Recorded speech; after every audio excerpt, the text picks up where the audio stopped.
హా? ఏంటి 100లో వచ్చావా? లేదు 150లో వచ్చేసా. సుబ్బు, నువ్వు ఒక్కదాన్ని ఉంటావు కదా? హా. ఇంత పెద్ద ఇంట్లో ఒక్కదాన్ని ఉంటున్నావు, నీకు భయమేదా? భయమా? దేనికి భయం? అంటే అలోన్గా ఉంటున్నావు కదా. అలా ఏముండదు. ఎందుకు రిస్క్? నీతో ఎవరైనా ఉంటే బాగుంటుందిగా, సేఫ్గా. మరి నేను వచ్చేనా? ఆహా, అదా మ్యాటరు. ఇది అడగడానికి ఇంత సీన్ చేసావా? అవును.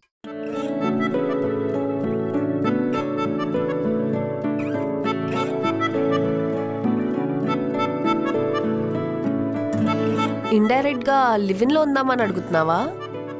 లేదు, డైరెక్ట్గానే అడుగుతున్నా. వద్దురా బాబు, ఈ రిలేషన్షిప్స్ అవన్నీ నా వల్ల కాదు. ఏ? ఎందుకు? ఇవన్నీ నాతో కావు. అప్పుడంటే వీకెండ్ కదా అని రమ్మన్నాను. అయినా నీ ఫ్రెండ్ రమ్య కూడా లివింగ్లోనే ఉంటుంది కదా. ఉండేది ఒకప్పుడు. మరి ఇప్పుడు? బ్రేకప్ అయింది. అవునా?